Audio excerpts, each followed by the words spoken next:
The thing is that whatever it is that you don't take action on, whatever you're not actively working on changing, you're choosing. Do you really want to choose to be in the same situation next year that you're in right now? Like I said, when I looked back at my journals, I was still in the same place. I was still buying the cheap concert seats, right?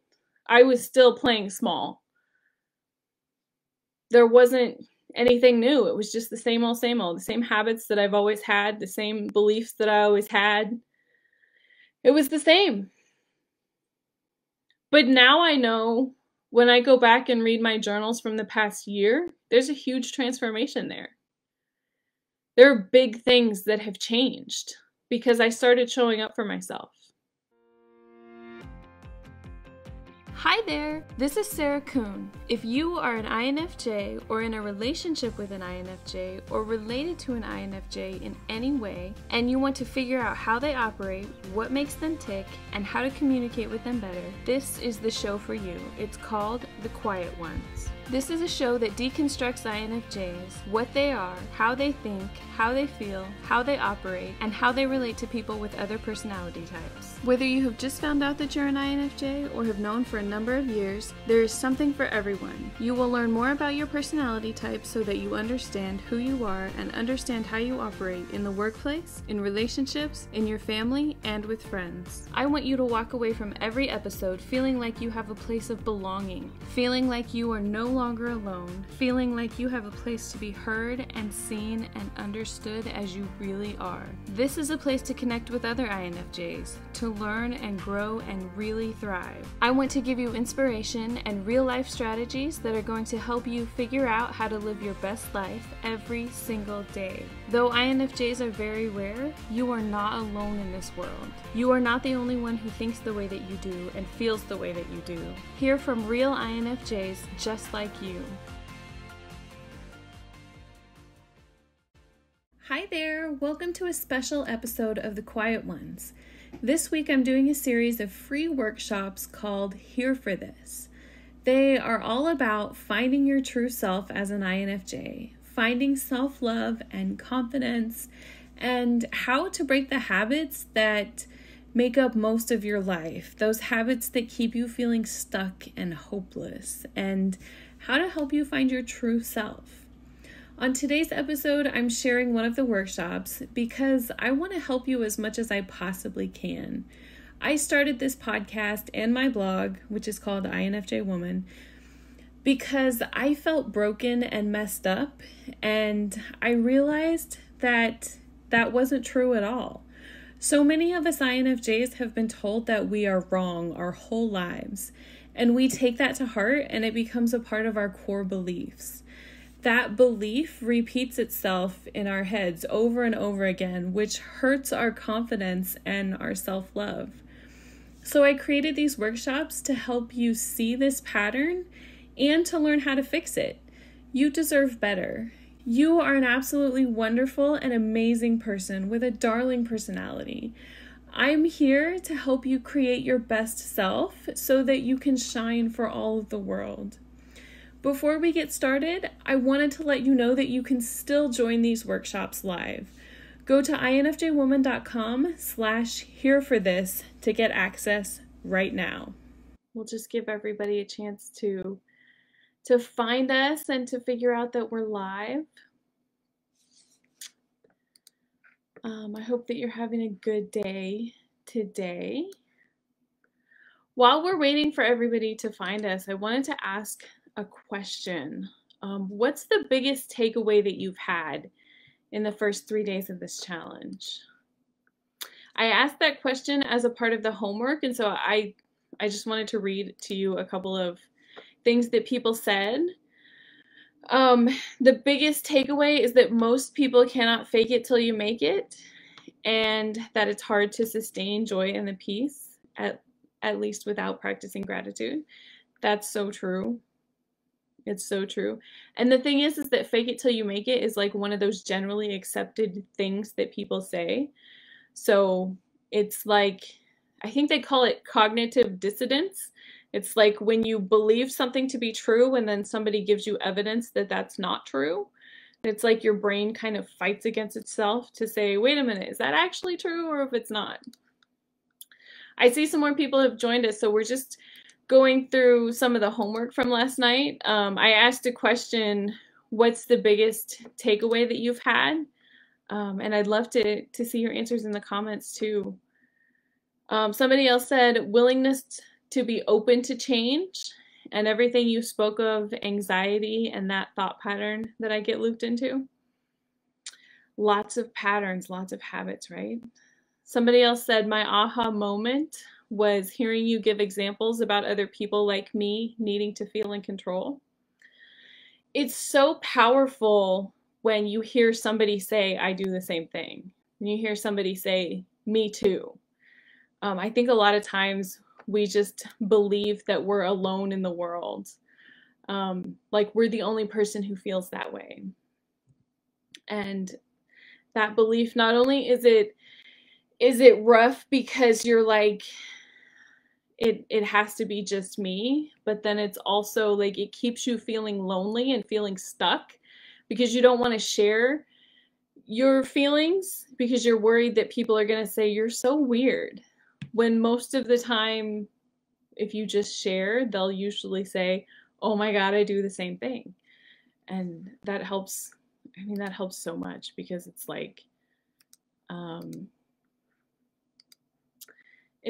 it's not just me, right? There's somebody else who does the same thing. All right, so it's 12:03, so let's go ahead and get started. I'm doing my best to give you as much as I can in these 5 days.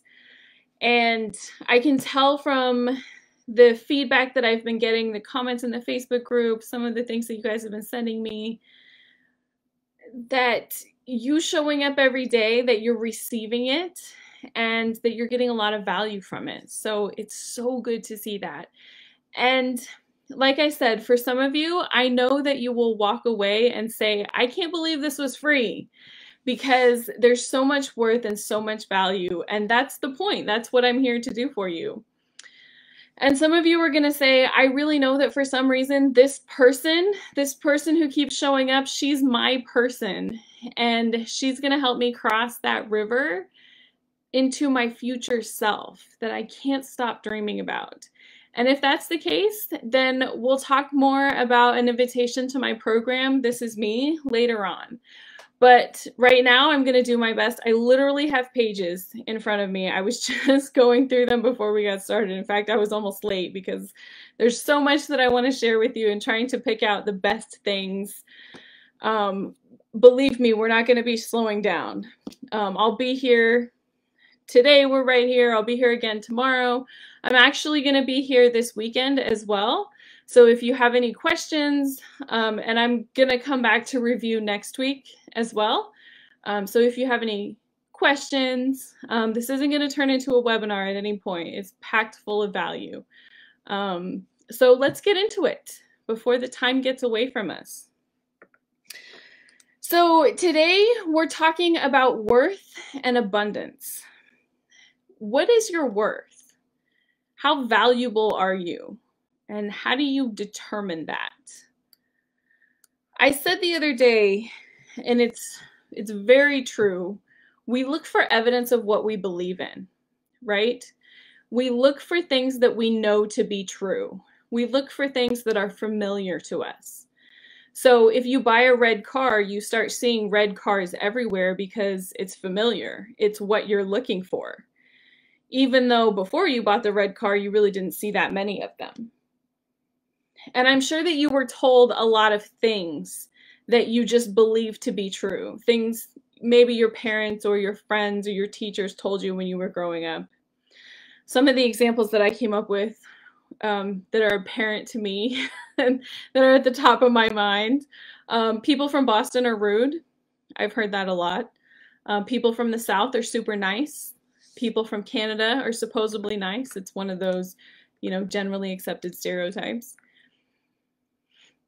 What are some other beliefs? And these beliefs could be about anything. Tell me in the comments, are there any beliefs that are like generally accepted things that you've heard your whole life.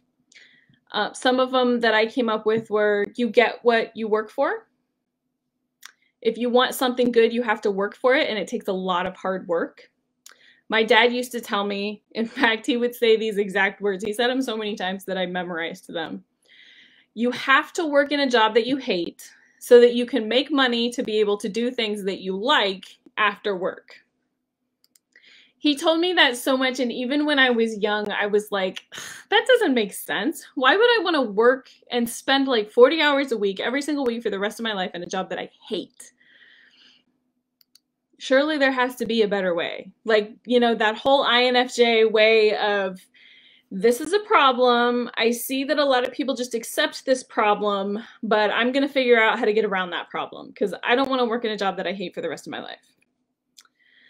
Some of the other things, money doesn't grow on trees. Something that my parents told me a lot is, we can't afford that. We used to talk about purses that were like $100. And every time we would see one of them, my mom would say, if I paid $100 for a purse, I wouldn't have any money left to put in that purse.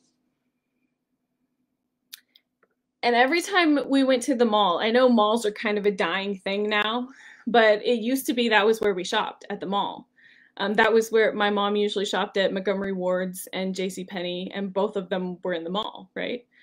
And sometimes she would park like outside of Dillard's, or the mall in Wichita had a store called Von Maur, which was a lot like Dillard's or kind of like Macy's. Sometimes we would park around those stores because they were just convenient, and so then we'd have to walk through them to get into the mall. And every time we went into a store like that sold expensive clothes, more expensive than what we bought, right? My mom would make comments about how people were staring at us and how we weren't good enough to shop in these stores. How they were looking at us like we were going to steal something. And even if I didn't see anybody stealing, even if I didn't see anybody staring at us, I still felt like they were staring at me. And even now when I go into those stores, I still feel like people are staring at me, not because they actually are most of the time, just because my mom always said that to me. It was just such a common thing that now I believe that when I go into expensive stores, people are staring at me. There's other stories that you tell yourself too, right? Things that you believe about yourself. Things like, maybe I'm not enough. That's my thing. Like, everything that I believe about myself comes back to that. I'm not enough. I'm not good at spelling. I'm not good at English. Those are some of the most common ones because I talk about blogging a lot. But there are other things too, like I'm not a good cook. I'm not good at fixing my hair or my makeup. It's never been something that I've been super interested in, so it's just like, I'm not good at it. I'm not good at like picking things in my house. It's not like, doesn't look like an interior designer that did it. It doesn't look like a Pinterest type of house. And a lot of it comes back to, you know, I'm not enough. And the stories that we tell ourselves determine the view that we have about ourselves, and they determine our worth as well. So I'm going to tell you this story that was just so timely that it's kind of like shocking. And when I went to put together the material that I was going to share with you today, I knew that I had to include this, and I really hope that I'm not going to cry, and I'm going to try not to. But we'll see how that goes. Yesterday, somebody sent me a direct message on Instagram, and it was a story. No, it was a post that had 5 or 6 different graphics, and I was kind of impressed about the time that had been spent putting these graphics together. But it was basically like 27 points about why Sarah is a terrible person, why the information that she shares is horrible, and why everybody should go spam her with hate. And it was kind of like shocking that they would take so much time to do that. And then also like, why? Why would you take that much time to spend that much energy on hate? What's the point? What are you getting out of that? And then I started reading the graphic and I realized that most of what they were saying wasn't even true. It was just more reasons to fuel their hate. And it really hit me because something like that, if I would have seen something like that 3 years ago, I would have stopped dead in my tracks. I would have been like, okay, I'm done. I'm shutting down my Instagram account. I'm never going to write anything ever again. There will be no more videos. I'm not going to do a podcast. Like, that would have been the end right there. I would have had to find a different purpose in life because that would have been enough to make me go, nope, not going to do that. Because the thing was, that was my greatest fear. It was somebody telling me that I'm not good enough.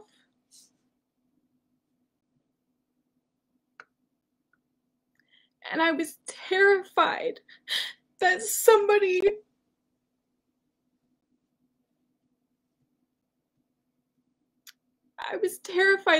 would call me a fraud.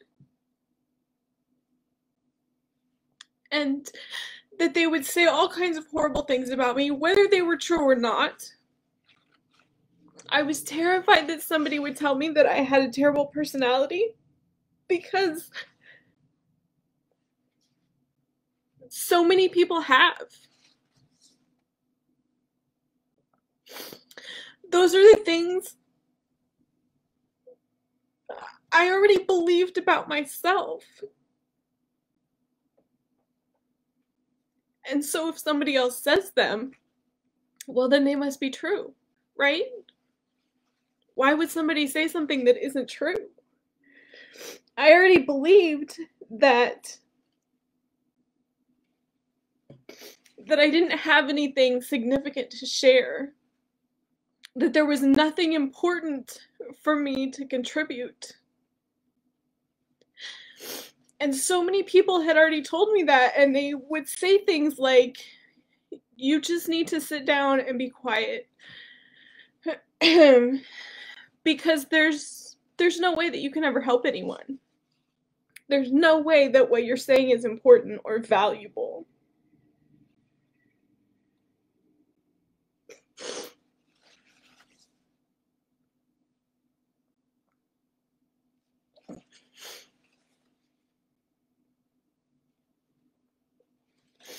It's like one of those things that's like, it touches me so much.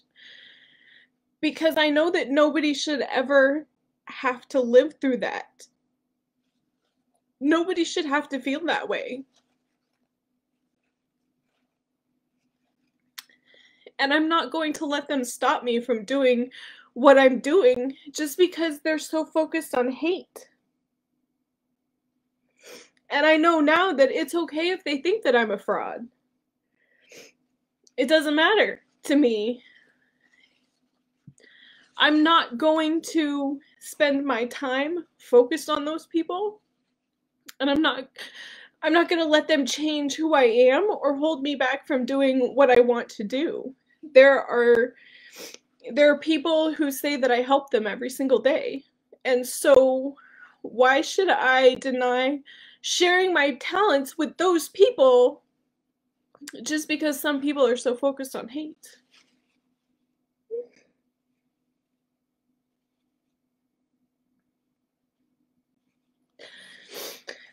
I've spoken about Kathy Heller a lot, and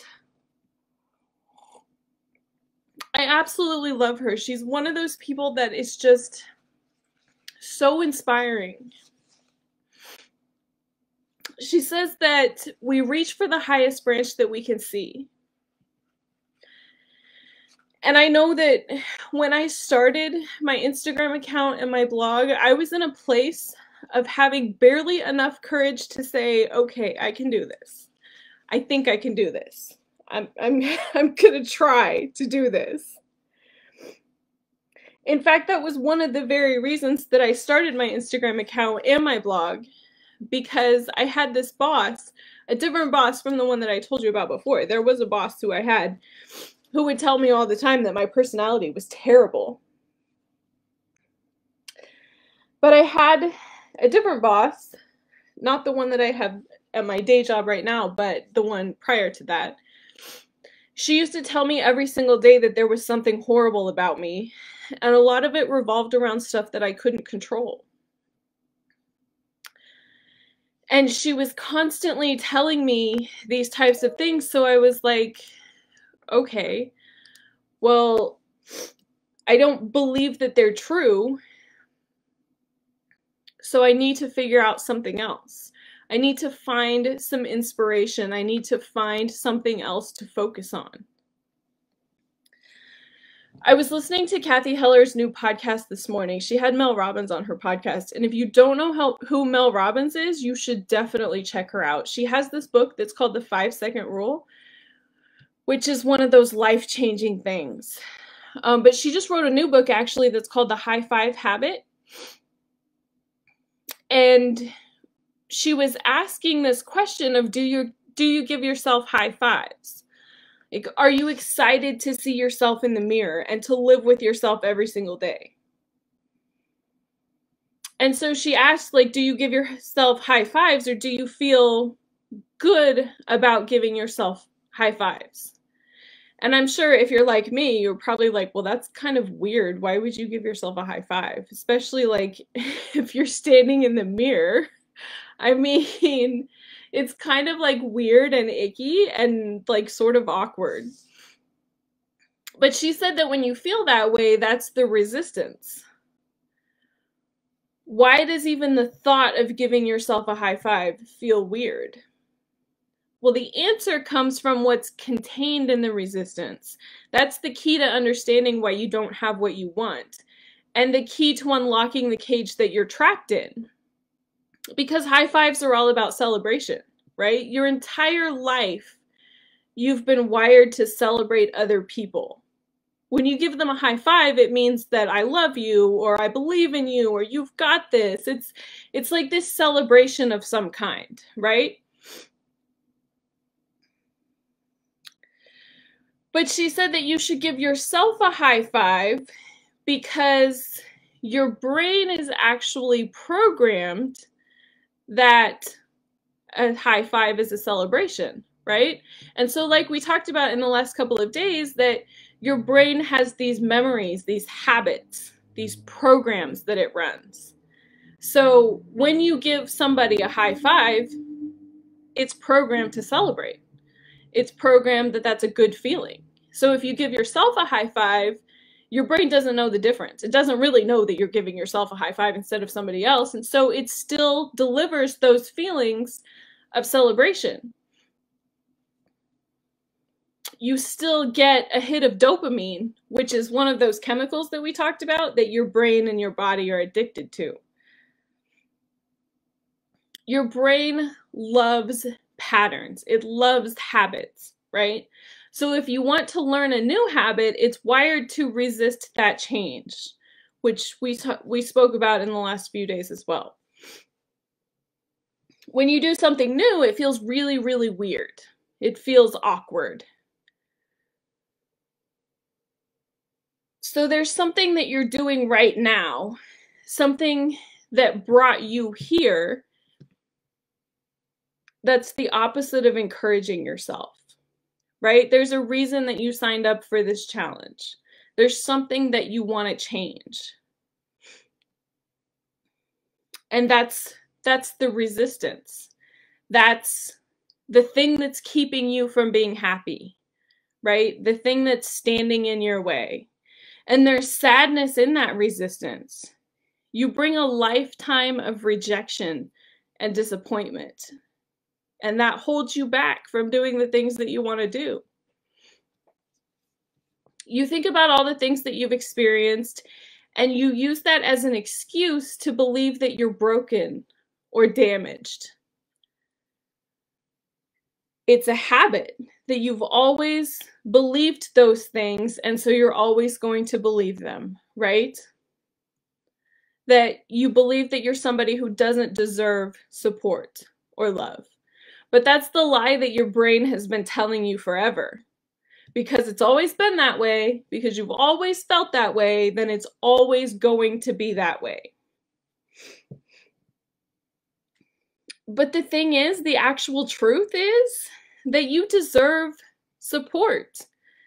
You deserve love. You deserve celebration, really, for just being a human being. You got out of bed this morning. How many people didn't do that? If you have depression, it was really, really hard for you to get out of bed. You're trying. You're here. You're here in this workshop listening to this challenge because you're looking for answers. You're looking for hope. And like, again, as we spoke about yesterday, you're admitting that you have a problem, right? And that's the first step to recovery, admitting that you need help, that you have a problem. The thing is that we've been conditioned to believe that we're only lovable if we achieve something, right? You're only as good as your last accomplishment. That's especially true nowadays, as so many of us are on social media, and your worth is determined by how many likes that you get, how many comments you get, how many people looked at your story. I always connected that to what my last test grade was. You know, do I have a 4.0 in school? When I got to college, I had a 3.7, which most people said was a great grade point average. And I'm like, well, it's not a 4.0. That was always my view. But when you connect being lovable with accomplishing something, you'll never feel lovable because there's always something else. There's always another thing that you have to do. And here's the next big thing that I'm going to tell you. Really understanding this point has changed my life. Just because you think it doesn't make it true. Just because somebody told you something doesn't make it true. Just because somebody believes something, even if it's one of those generally accepted things, that doesn't make it true either. So let's go back to the stories that we tell ourselves, the things that we started with, right? That people talk about. People from Boston are rude. Is it true that every single person in Boston is rude? No. Not everyone in Boston is rude. Is it true that everyone in Boston is rude all the time? No, that's not true either. Even the people who have like the thick Boston accent, who were born and bred in the roughest parts of town, who are very straightforward, which can be can be construed as being rude. Even those people have moments of being nice.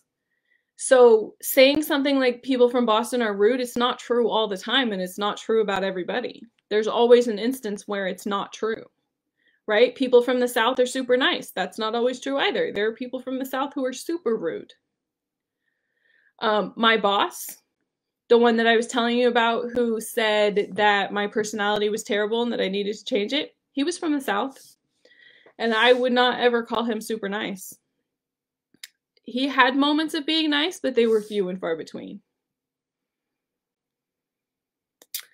Some of the other things that we talked about, you have to work in a job that you hate so that you can make money to be able to do the things that you like after work. That's not true.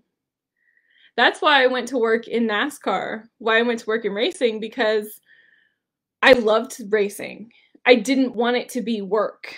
I didn't want to hate my job. And even if the job was 24/7, even if I was traveling every single week, even if it was a really demanding job, I loved the work. So it didn't really feel like work for me.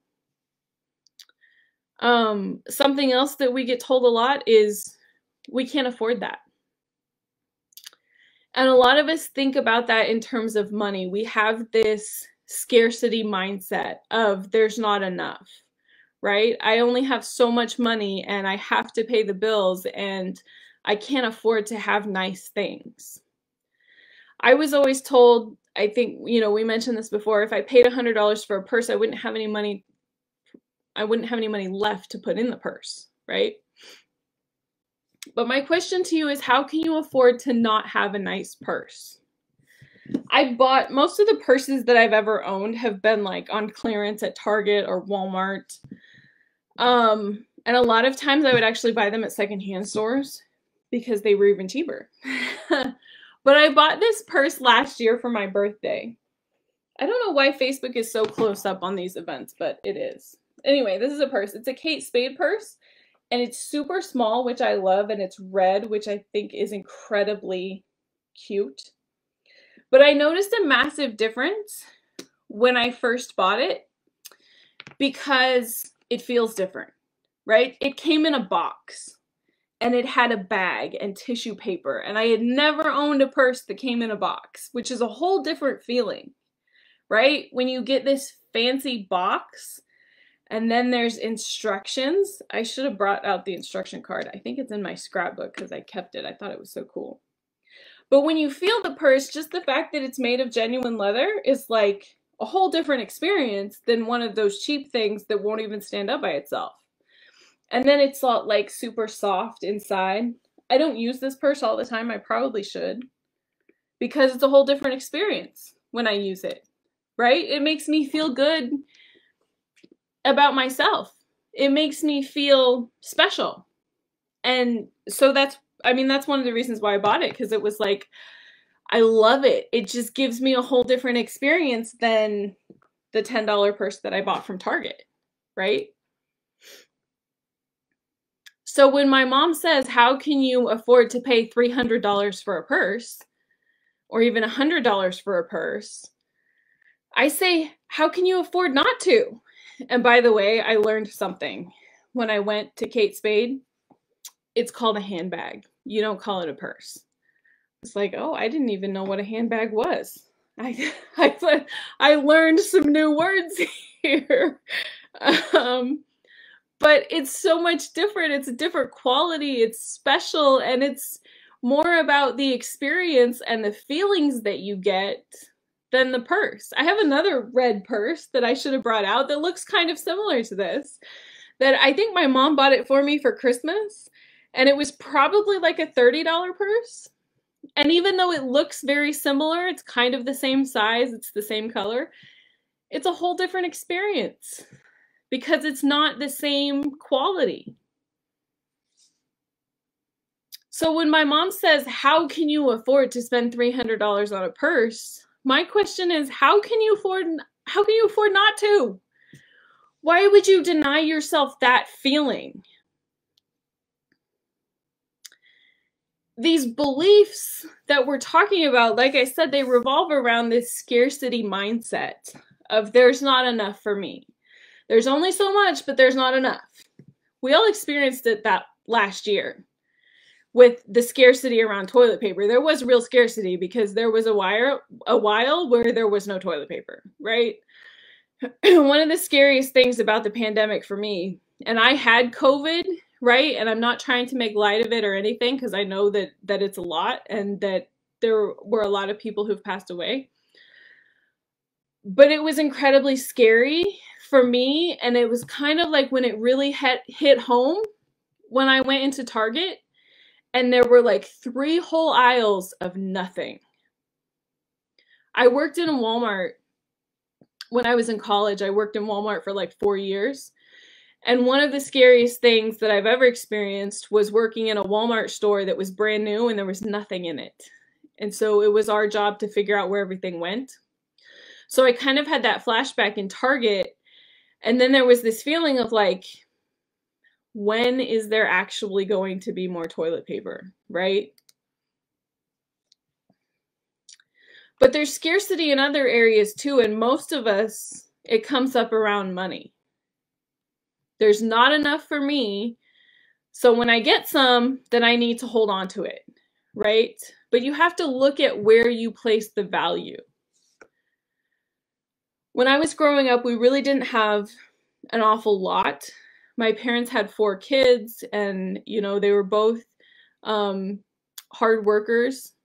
I was gonna say blue collar, but my dad was like the director of manufacturing for a company, so I don't think that's considered blue collar. I think he was like not necessarily white collar because he was still working in the factory.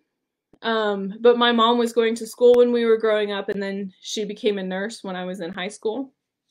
And I remember when I was in high school, I started driving, and I think I shared my experience of like I hated driving. And one of the reasons that I hated it was because my dad always used to give me a hard time about changing the oil in my car. So he would ask me frequently, like, how's your car? Is there anything wrong with it? Because he was always fixing all of our cars. And he would change the oil in them too. And so he would ask us, you know, to remind us, to like teach us that you need to take care of your car. But his way of asking us if your car needed an oil change, and then when you said yes, was like, you don't know how to change the oil in your car? Why don't you know how to change the oil in your car? You need to know that. If you're going to drive a car, you need to know how to change the oil. It was like, you just got this feeling of you're so stupid. It was that constant feeling like throughout the whole discussion, right? And then he would be like, well, you need to go buy some oil. And I'm like, well, I don't even know where you buy oil. So then I would go to like Walmart, and I'm like, oh my God, there are like 1,200 different kinds of oil. What kind of oil goes in my car? How do you know this?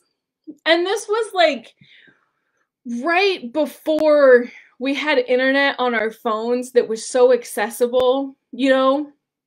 This is like, well, I graduated from high school in 2004, so it would have been like 2002, 2003. So we didn't have internet on our phones back then. You couldn't just Google like what kind of oil goes in a Toyota. And even if you did, it would give you like 12 different answers. And you didn't want to come home with the wrong kind of oil, right? You should know what kind of oil goes in your car. I heard that so many times. So it was like this painful experience. And then if you actually did come home with some oil, it's like, where's the oil filter? I'm like, I don't know. You didn't say I needed an oil filter. You just said I needed oil. And of course, it was always the wrong kind of oil. It didn't matter what kind you bought. It was wrong. So it was like this painful process of like, I am never changing the oil in my car again. I don't want to feel like that. That's terrible. I don't want to go there ever again, ever. I just won't change the oil in my car. But then it's like, no, I really need to change. Like, I don't want my car to break down. So I decided one time, not doing that again, I wonder if there's a place that will change the oil in your car for you. And I'm like, well, my car's a Toyota. I bought it at Toyota, at the dealer. They have a service department. I bet they change oil. So I took my car down to Toyota, and, you know, you drive into this like garage that's super nice. And the guy comes to your car and says, hey, what can I do for you? And I'm like, well, I scheduled an oil change. And he's like, cool. Hand me your keys and head right over there. If you go around the corner, you'll see some snacks on the counter. There's some sodas and some water in the coolers. Help yourself to whatever you need. There's some couches there, a TV. We have internet access. Hang out in there. We'll be with you at 20 minutes. Like, your car will be done in 20 minutes. And I'm like, really? You don't want to know what kind of oil my car needs? And he's like, oh, do you need something special? And I'm like, no, whatever you have is fine. Like, I don't really have an opinion. I don't know. It's just that people ask me. And he's like, no, we've got you. Like, we know what kind of oil your car takes. And I'm like, okay, cool. Like, I'm going to go grab a drink and sit down. 20 minutes later, he comes over to get me and says, hey, it's $50. And I'm like, cool. I am happy to pay you $50. I would have paid you $200 for that experience because it was a million times better than somebody yelling at me about being so stupid that I don't know what kind of oil goes in my car. Right? In fact, after that experience, I never asked my dad to change the oil in my car again because I didn't want to go through the terrible experience. I knew that I didn't deserve that I was worth more. And if I had to pay more to get a better feeling, that was totally fine. I could do that. I have so many experiences like that. I could give you a bunch of examples. Another one that I just want to go through quickly is my hair. You can kind of see right now it's sort of like, it used to be all of it was this color, this blonde color. And hopefully it will be that way again. But it's done through foils, so it takes a while to get there. Like, it gets more blonde every time that you do it. And when I lived in North Carolina, there was this lady who did it, and she used to work for Paul Mitchell for like 10 years, and so she was really good. And she would do it in like 3.5 hours, which was super fast, to have like all of your hair foiled and then cut and everything. And because my hair is so dark, I would have to go get it done every 6 weeks. So I had sat there every 6 weeks for 3 years, and I knew what the experience should feel like. But then when I moved, I had to find somewhere else to get my hair done. And I didn't really have a lot of money because I had been laid off from work. And so I just went to like Ulta, which is like a place that sells cosmetology products. You know, it sells like, they sell shampoo and all of the higher end type of stuff. And they have a salon in there too. And I just picked somebody who was like the cheapest person. And I remember sitting there, and she didn't use foils on my hair, and I'm like trying to tell her, this is not how you do my hair. And she's like, I'm the professional. I know how to do this. And I'm like, no, you don't understand. Like, I'm not trying to be rude. It's just that I've had this done. I've experienced this before, and this is not what it is. And so basically what happened was 6 hours later, which is like twice the time that it should have taken, she washes my hair, and it's gray. It's like the color of, I'm going to show you the color of my mouse, gray. And it's supposed to be like this color, which is like a cool blonde color. And I'm like, this is not okay. And she's like, no, it'll be fine. It'll be that color in a couple of days. And I'm like, no, it's not okay. I have to go to work for 2 days at least. And what if it doesn't turn the right color?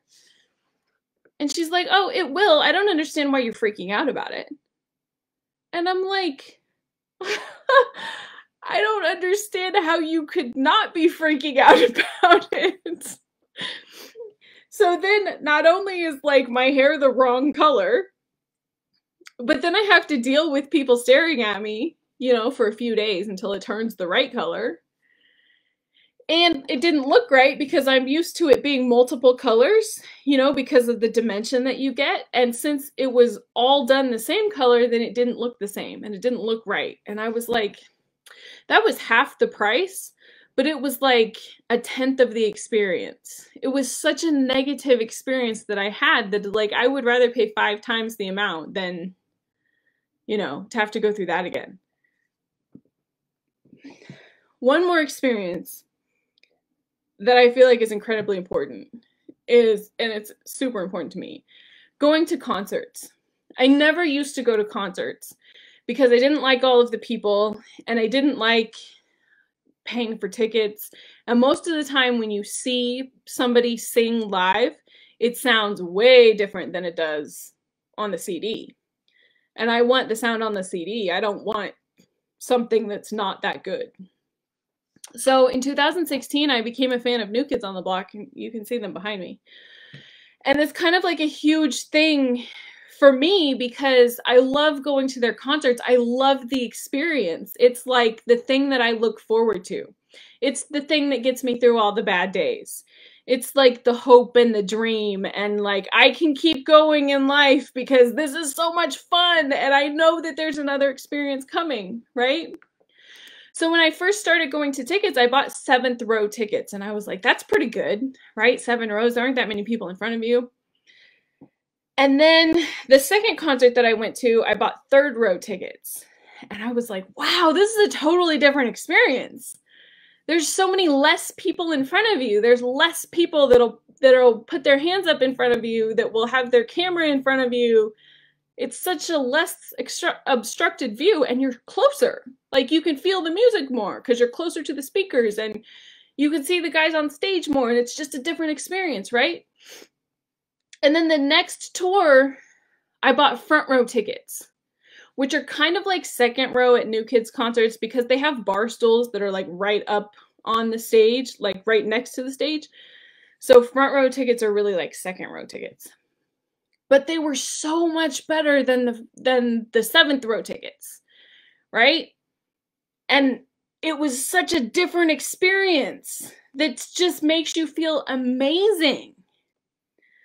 And then, so I had that experience. I went to New Orleans for that concert. And then later in their tour in Boston, I wasn't quick enough to get the good tickets. And so I ended up with tickets that were like halfway back in the stadium and, or in the arena, I guess, that they were in. And I remember the whole concert, even though it was a good concert, like it was a good show, and Boston is so much better because the guys are from Boston, and so the crowd and the energy is just different in the arena. But I remember the whole time I'm thinking, this isn't as good. This doesn't feel the same. It's not the same experience when you're sitting halfway back as it is when you're sitting on the second row. It's a whole different thing, right? So for me, going to concerts, it's about creating an experience that makes you feel amazing. And it's about knowing that you're worth it, that you deserve to sit on the front row. When I bought the tickets, the front row tickets are like $800, or the second row where I was sitting. And my mom came at me with, how can you afford to do that? You don't have $1,000 to spend on tickets. And I'm like, how can I afford not to? I can't afford to sit halfway back. Like, I don't want that experience. I want the front row experience. That's what I want. I want that kind of amazing. This is so important to learn too, because it's this issue of scarcity versus abundance, right? And this is the power that you're really getting when you drop the scarcity. We have to stop believing that we don't deserve it. We have to stop believing these stories that we tell ourselves. We have to stop believing that just because somebody thinks something bad about us, that it's true. We have to stop believing that we're not lovable. We have to stop believing that we're not worth it. Once you really feel this transformation in your life, everything changes. You can't go back. You can't go back to buying a purse from Target when you can have a handbag, right? You can't go back to the cheap seats at concerts because you know that you deserve better. And you can't allow people to stay in your life who don't see your value. You can't allow those people to stay in your life who tell you that you need to change your personality. You know that you deserve better. You know that you're worth more. You know that you deserve more. That's the transformation. That's what I want to give you. I know that with 5 days in this challenge, there's only so much information that I can give you. And we were only really able to scratch the surface with this challenge because there's just only so much time, right?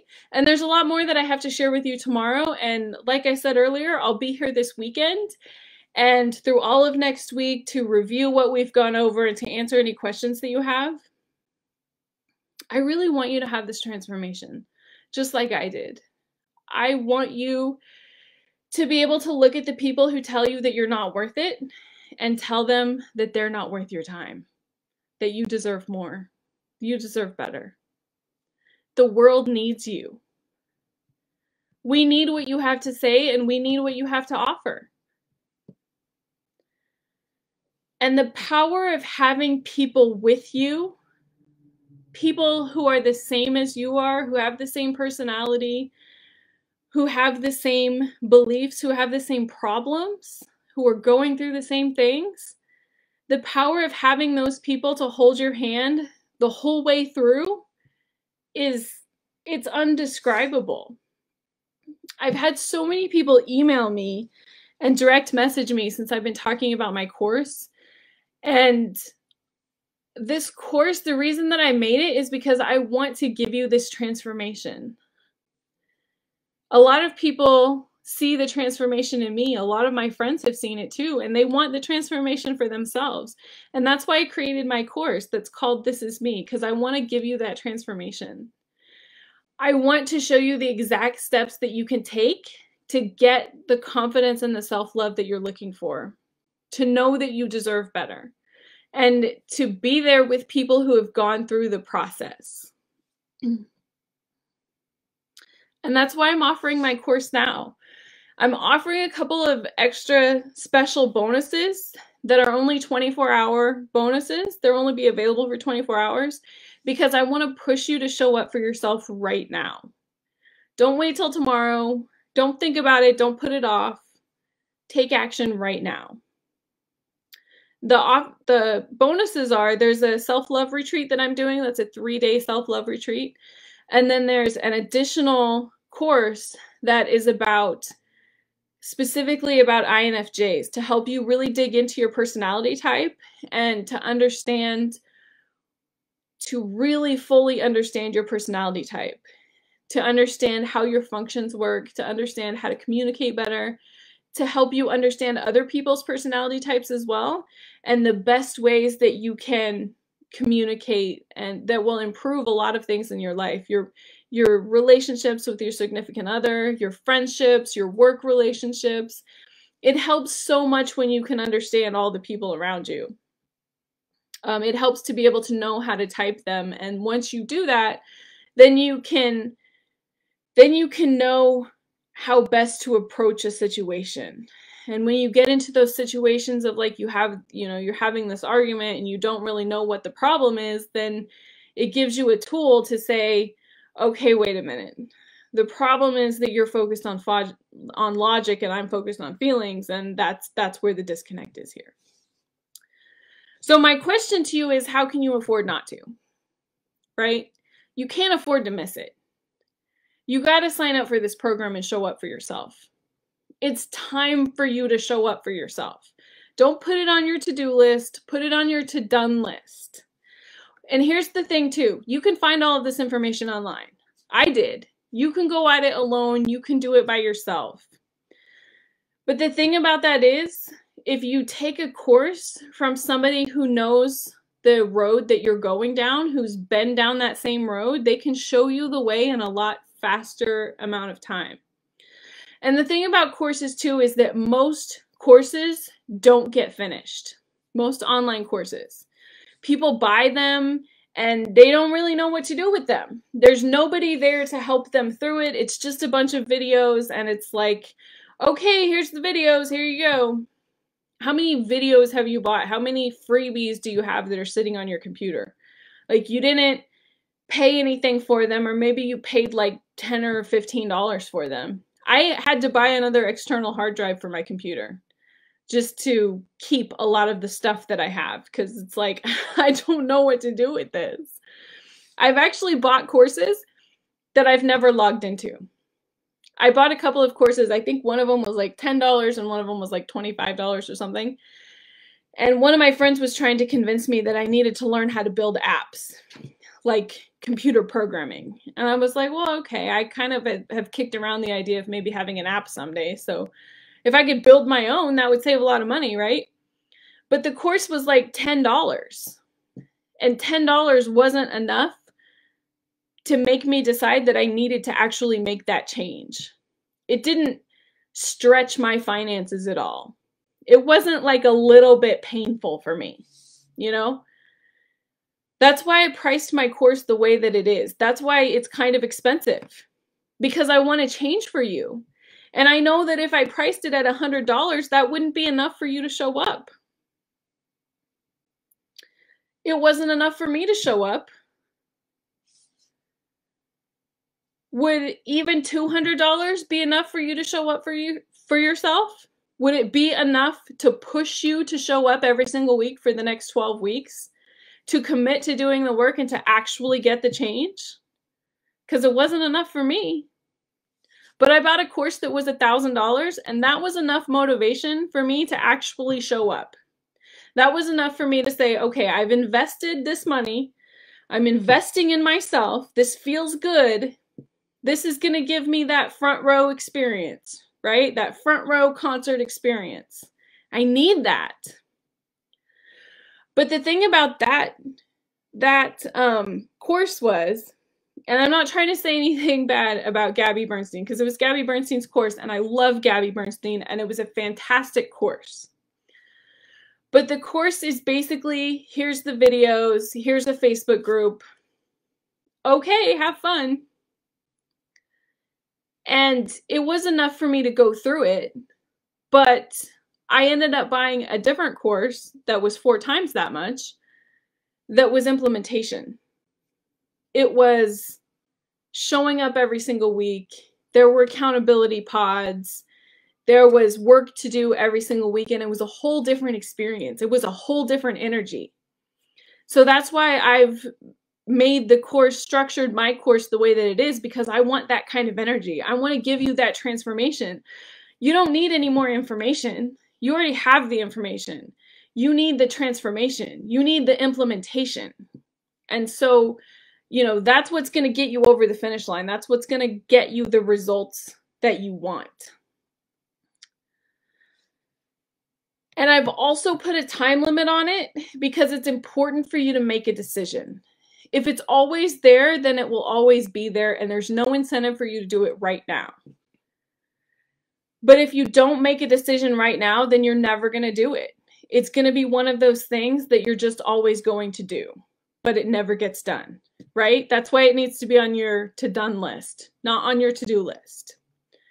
If you really want the transformation, if you really want to see the change in your life, you have to make the decision. You have to commit to yourself. You have to show up for yourself.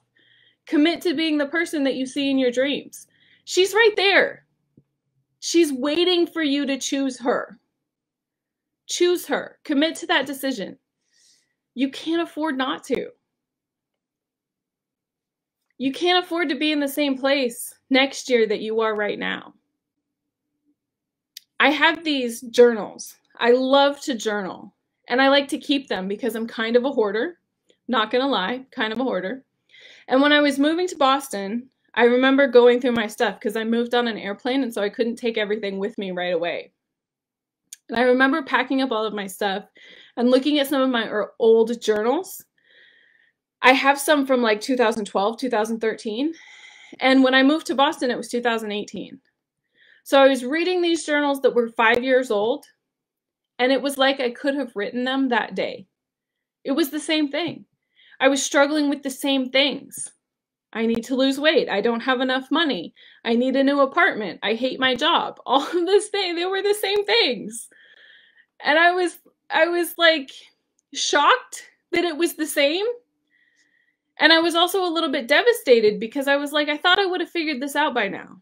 I thought that everything was going to be different. Like, isn't it supposed to be different? But the problem was at that point, I hadn't committed to the change. I hadn't invested in myself to make the change. So you have to think about yourself next year. Do you really want to be in the same place a year from now that you are right now? Do you want to be in the same place 5 years from now? Because I don't. That's why I committed to myself. That's why I'm making these changes. That's why I put in the time and the effort to make these changes. And it's amazing to me how fast you'll see the transformation, how fast you'll see the changes, and your friends are going to start looking at you going, "You're fearless." And you're going to be like, "What? Me? I don't really have a lot of confidence. Now you think I'm fearless? Like, really?" It's one of those things that it's like, you know, we talked about cognitive dissonance, right? You've believed something that's always true, and now you have evidence that it's not true anymore, and you're like, oh, this is like a change. This is a big change. So I wanted to emphasize too that there's a big difference between this challenge and the course. This challenge is all about information, right? But the course is about integration. It's about that transformation. And there's a lot of accountability there too. I'm going to show up live every single week for 12 weeks. And it's a different energy when you're live with somebody who's been there. It's not recorded videos. It's not just like here. go do it. You know, it's the whole energy. You're also going to get accountability pods. And I know this kind of might sound a little bit weird, because when I saw accountability pods the first time, I was like, ugh, I don't want to do that. I don't want to like have to talk to people that I don't know and be on video. Ugh, I don't like that. It's not really video, it's just like video chat. The reason that I like video chat is because it feels like you're there with somebody in person, right? You can see their face and you connect with them in a different way than if it's just over the phone. But I included accountability pods because even though I started out hating them, throughout the course, they became my favorite thing. Because it's one thing when there's somebody there who's teaching you and who's showing you the way, but it's another thing to have somebody who you become friends with, who feels the same way and who's going through the same thing and is in exactly the same place as you are. One of the things that people tell me the most is that they have a difficult time making friends. And this is a great way to find people that you have something in common with, that want to work on themselves. They're on the same level that you are. They're putting in the effort to get better the same way that you are. So it's a great way to connect with them and make friends that hopefully you're going to keep for the rest of your life. One of my really good friends I found through an accountability pod. So that's why I've included them, because I know that, it sounds kind of icky at first, but it ends up being like the best thing. And I want to ask you one more question, because I know that we've been here an hour and it's time to wrap it up. So I want to ask you this question. What's your plan if you don't continue the journey with me?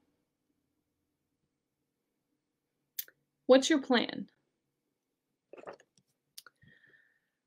I'm sorry I'm kind of dropping this on you, but I forgot to mention it before. This Facebook group is going to be archived next week. So you'll still be able to see what's in it, but you won't be able to access the information. You won't be able to like interact and stuff.